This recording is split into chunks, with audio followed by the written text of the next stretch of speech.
Hello, hello,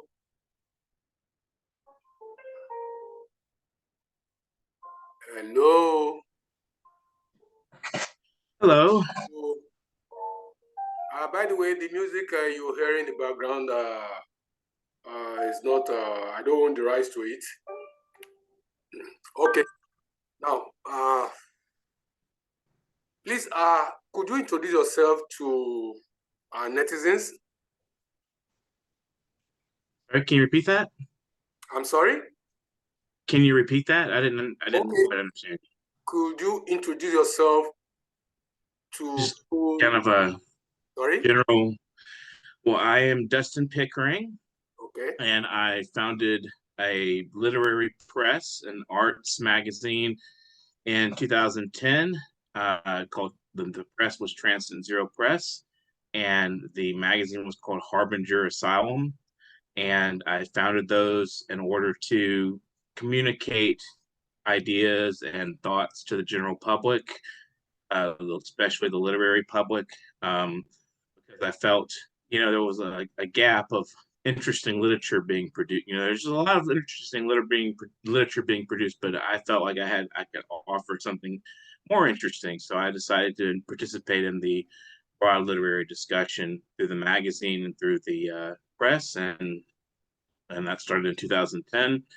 I became friends with a friend of mine, Mutio Aloiu. He is part of the organization World Inkers Network, which is what I'm doing now. It's also a publishing company, but it's also a YouTube interview series. World Inkers Network actually interviews poets, writers, intellectuals, scholars, all kinds of artists, people that are engaging with the world creatively to kind of see their perspectives and why they are the person they are, what made them want to be that person. And so it's a pursuit of mine to kind of understand people, and I got involved in that a couple of years back, about just around the turn of the pandemic, and we started doing that, and was interviewing people for what was then called Parrot Literary Corner, now is known as World Anchors Network. So that's kind of my story. I live in Houston, Texas, United States, and love it here. It's a metropolitan area. It's a lot of different kinds of people. Wonderful place. So that's pretty much who I am, and what I do. Hmm. So, what is your bias? I mean, okay, I'm talking of your printing press. Uh, is it uh, related to the arts or general? It's mostly related to literature and the arts. I've published mostly poetry, so that's pretty much been my stance. Is I like poetry because it deals with a lot of conflicted emotions, and I feel like I'm a conflicted person.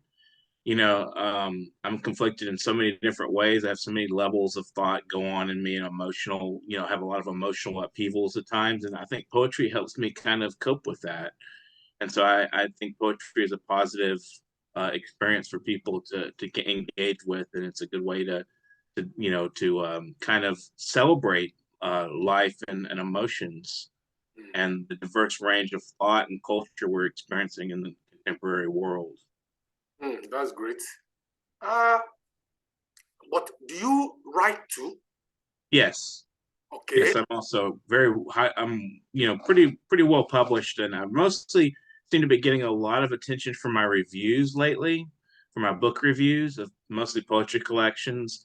But I also have written a lot of poetry, and I have a novella I've written and I've published, called "Be Not Afraid of What You May Find." I have several poetry collections I've published. I've written a lot of essays and, like I said, reviews. I've written a lot of reviews, and they're all over the web. You can just Google my name and it'll show me as a writer. Okay. So I will assume that, I mean, you cannot even count the number of books you've written.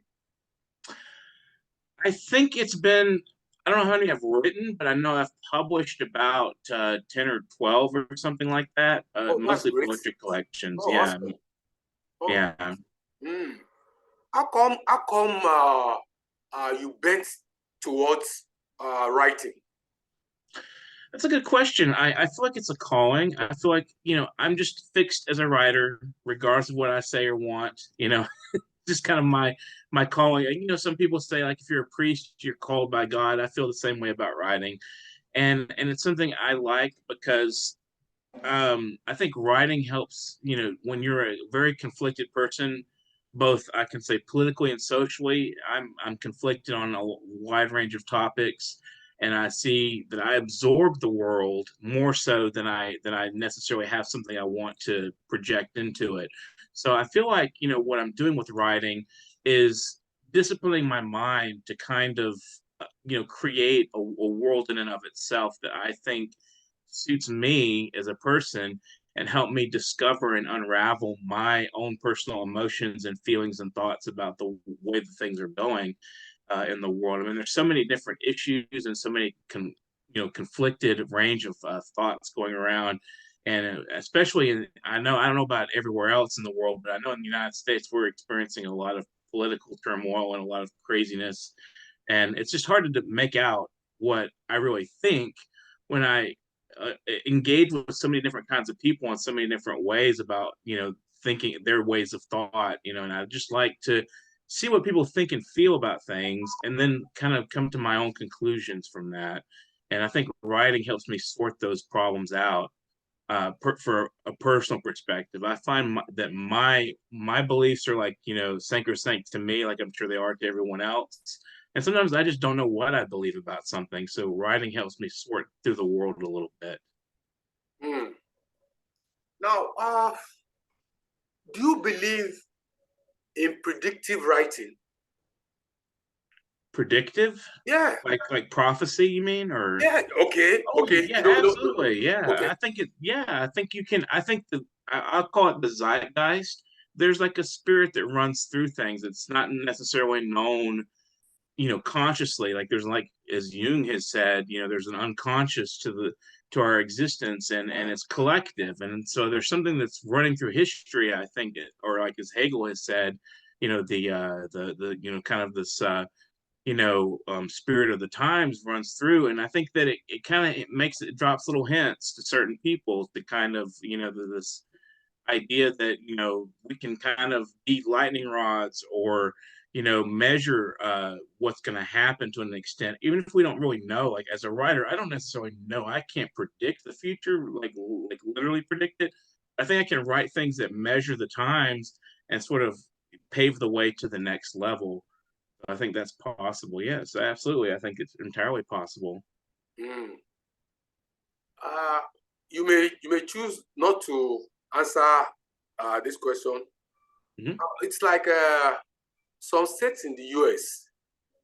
are kind of going back into child labor,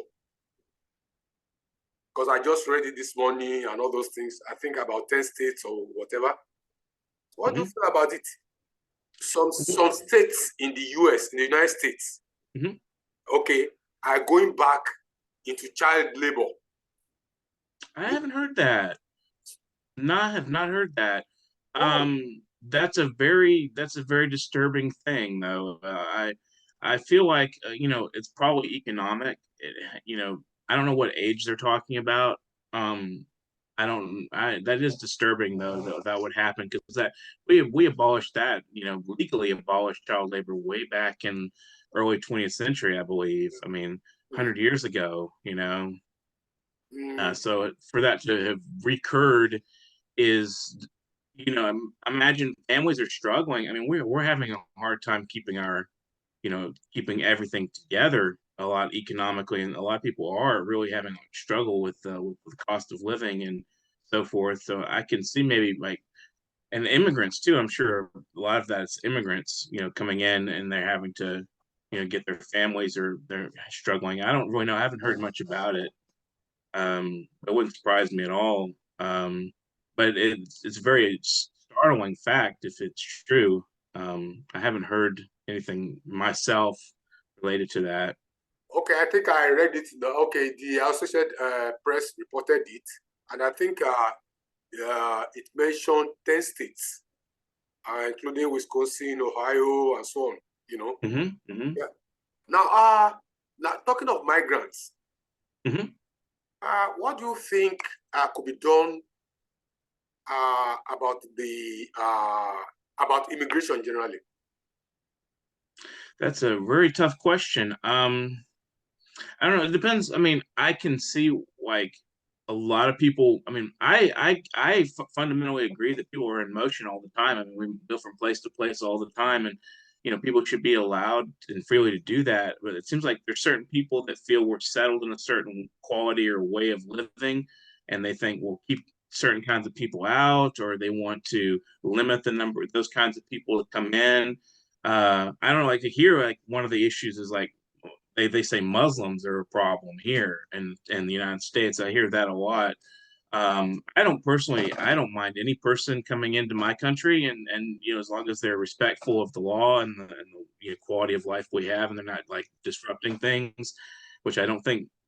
My impression is most migrants and most immigrants, they don't come to disrupt; they come to work to find a better life. So I don't have a problem. I don't know what to. I really don't have any solutions for that other than trying to educate people to understand, that there are other people in the world that are not like them. We get kind of settled, in our way of life, and if we understand in a culture that's in a world culture that's growing rapidly growing, and people are having facing a lot of crises all over the world, that they need to be in another place. I mean, for instance, Syria, people moving out of Syria to different parts of the world. And I know Germany had some issues with Syrian immigrants coming in, and they weren't sure what to do. I really don't know. I'm not really in a place to know. I just think that people should be a little more open to the fact that people coming in, they don't want to cause you harm. They're just coming in to kind of like find a steady quality of life themselves. And maybe, the fact that if they can get that, that would be more, that would make them able to settle in and live responsibly. Whereas if you're isolating them and saying, no, you're not welcome here, and they're here already, you're going to cause more, they're going to probably become unsettled. So I think assimilation is really a necessary thing. Mm. You know, a school of thought believes that even birds are Mm-hmm. freer Yeah. than humans. Mm-hmm. I mean, because birds can just fly anywhere and whatever. I mean, depending on the Right. temperature. So, but see, this hemming in human beings. Okay, for instance, there are some countries that even they restrict the human rights of migrants. Mm-hmm. You see, I don't think, personally, I don't think that's fair. Because, Right. I mean, human rights, if you are just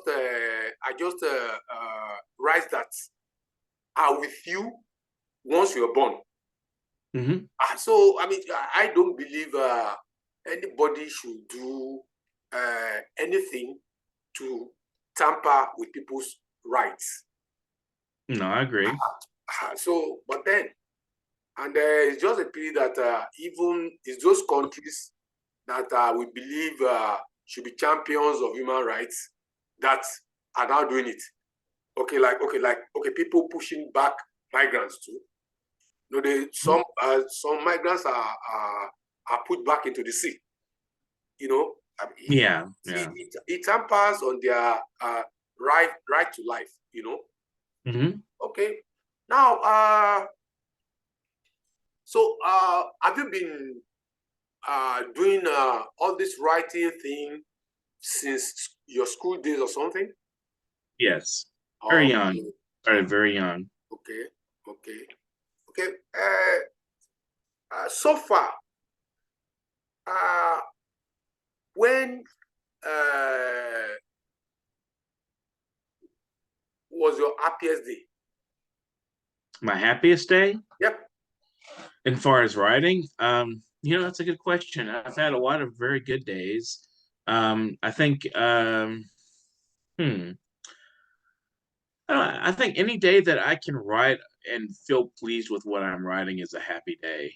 You know, it's Mm, a good day. If I feel like I can, if I've written something that really impresses me, I think probably one of the most enjoyable moments was when I went to New York City and I went to a poetry festival, the New York Poetry Festival there in New York City on Governor's Island.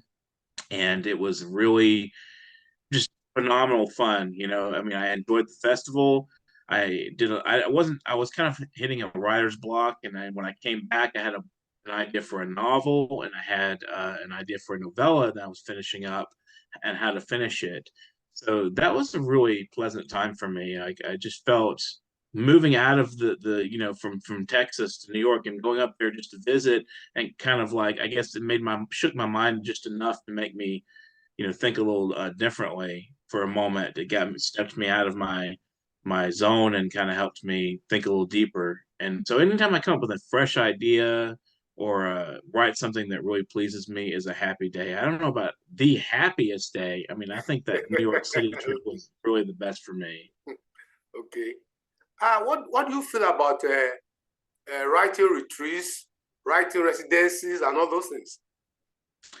That's really a good thing. I really like. I've never done anything like that myself, but I do like the basic idea of writers pulling together, sitting down, and you know, sharing ideas from moment to moment. And I actually tried to plan a sort of quasi residency with a friend of mine, where it would be just me and her, and maybe one or two other writers, you know, nearby, to kind of meet in like a cabin in the woods and just kind of sit and you know talk about writing and write and you know share stories and thoughts. And I think that's a really positive thing. I although I don't like the general spirit of academic writing, you know, the or early creative academic writing, like the poetry that's coming out of the universities, really bugs me. It seems like it's the same voice, you know, same. They call it the MFA voice. So I think it's like there's like this industry, you know, industry of writing. You know, it's like it creates a certain kind of you know group think or something. I don't know, and I feel like writers should be individual. They should be you know, but I think that we still need community and we still need to pull together and the best way to do that is like isolate it somewhere like in the woods or like you know somewhere like outside of the general civilization where you can just have these private moments while still sitting in a group setting and having a wonderful coffee together and just talking about things that make you tick, you know. Mm, mm. Well, some believe that, or maybe some are of the school of thought that writing should be a lonely affair. Mm-hmm. Yeah, some people think that. I think I don't think it has to be completely lonely. I don't think I could function without friendship and without, you know, falling in love with someone from time to time.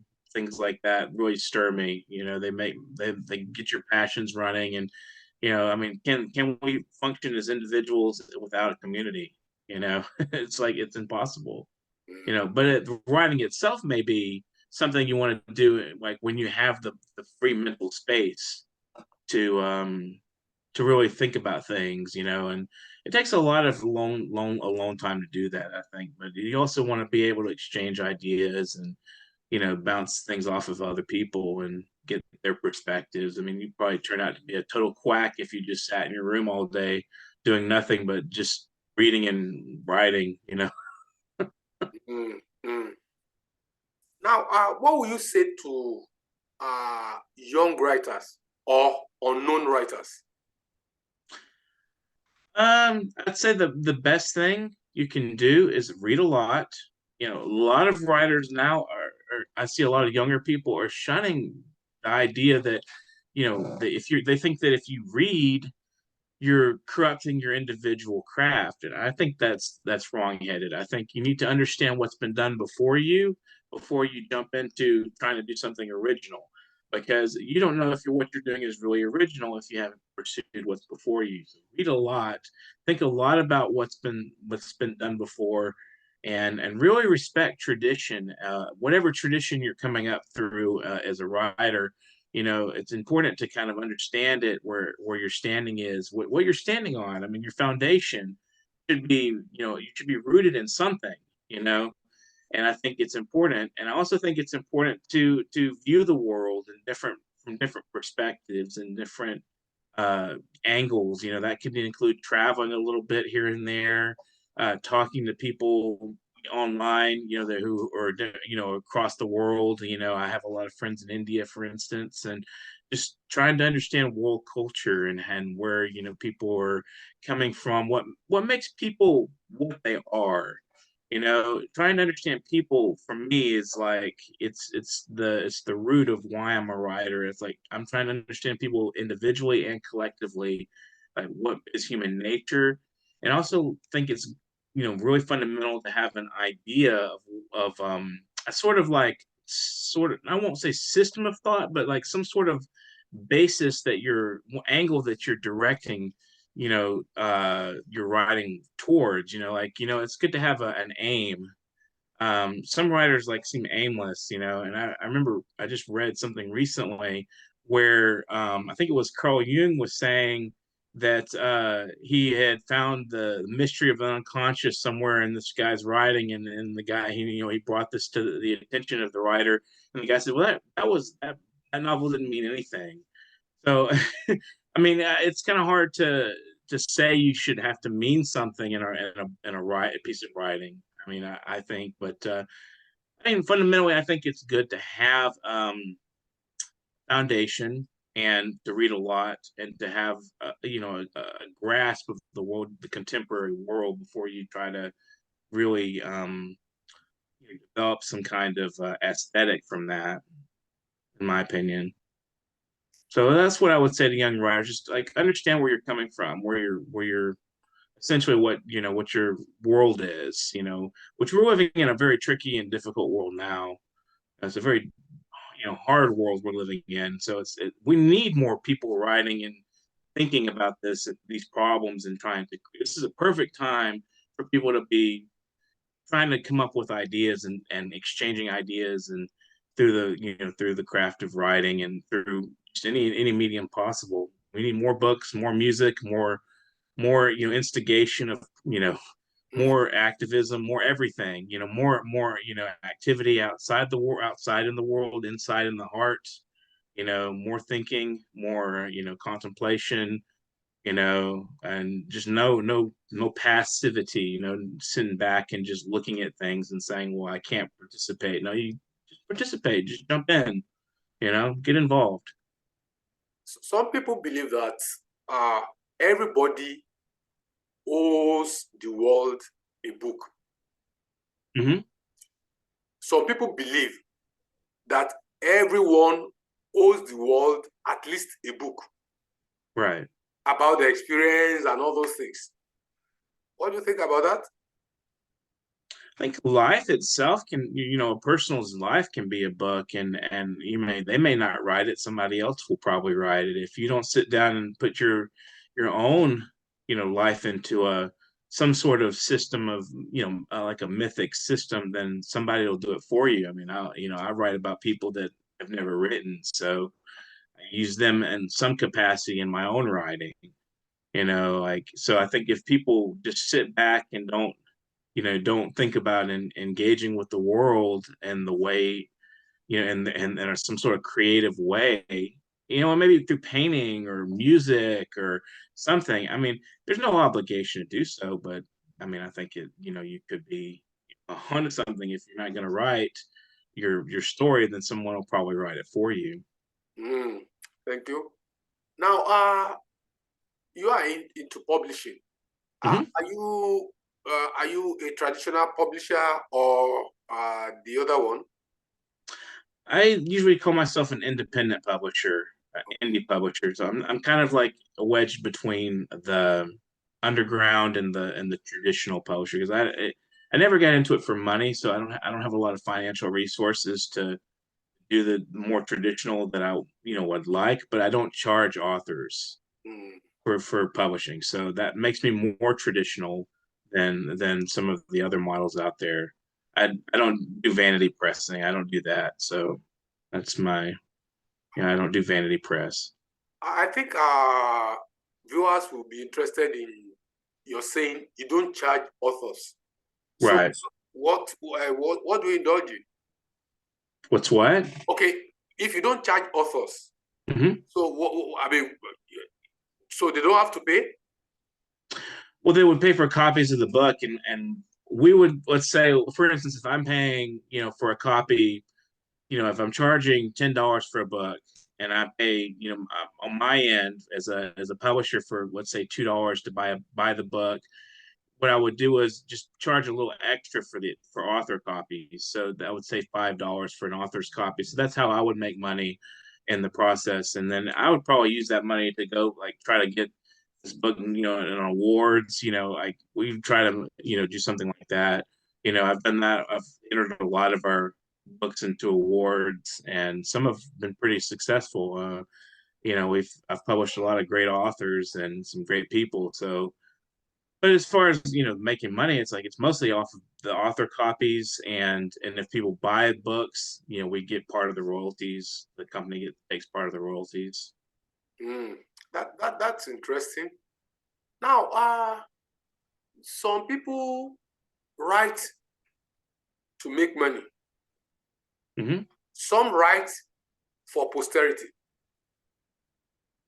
So, which one would you rather be? I would fit into the posterity. I don't make any money. It's very hard to make money in writing. I think if that's, I've read so many quotes that, if you're not making money in writing by age whatever, then you should quit, whatever. No, no, don't quit. Don't quit. Your ideas might be fruitful for generations. Something you say may resonate with somebody 50, 60 years after you're gone, and they may be like really inspired by it. So that's why I write in that to kind of help me develop an idea of the world I'm living in. Mm. Uh, which has been your most embarrassing moment? Hmm. Uh. Well, I could say I had I won. I supposedly had won this award. Had been nominated for this award for the magazine, and I went out to the basically to participate in the function that was associated with the award, and I had to travel. I went to what was the city? I can't remember. It was in Kentucky. I went to Kentucky to sit with the awards ceremony, and then they canceled the awards ceremony, and it turned out the award was a fraud, and so I was stuck in Kentucky. Mm. I was stuck in Kentucky with nothing. I went to the slam that they had. They had a poetry slam, and I was like, they did the like a sort of like quick run of the awards. They were like, okay, these are the people who won the award, and then they did the slam, and then that was it. So it was fun, but it was still like, I felt kind of cheated, so I was kind of embarrassed then, like I went to this award ceremony, there was no award ceremony, and I ended up getting stuck in Kentucky and just wandering around at the museums and stuff there. It Mm. was fun. I enjoyed it, but I still was Mm. kind of made me look stupid. Now, you operate a printing press and you write. So, I mean, how do you balance both? Um, it's hard. I have a lot of free time. I'm currently on disability, and so that means I don't have a standard traditional job. And so I feel like I have to be doing things, and so I do a lot of things. I mean, as far as balancing the two, it's really tricky. I mean, um, I do I don't know. It's hard to balance the two. Publish and answer email. I feel like you have to sit down and answer emails and decide on these contracts with all this stuff, all that kind of stuff. And then there's the wanting to sit down and just do my own writing, which a lot of times I find I do the writing at night and the answering the emails closer to the morning. Mm. So do those kinds of things. And then publishing, it's like it's just a lot of work, is what it is. All Mm. that stuff is like it's a lot of work to get a solid book. I just did a project that took me months I just finally finished it. Most of the books that we publish, that World Inkers Printing and Publishing has published, has taken roughly 3 to 5 months total. So most of our books, some of the books I had already had, I was gonna publish in my other press, and I just pushed them over to World Inkers, and that was so they didn't take as long. But last two books we published were roughly 3 to 5 months in the making.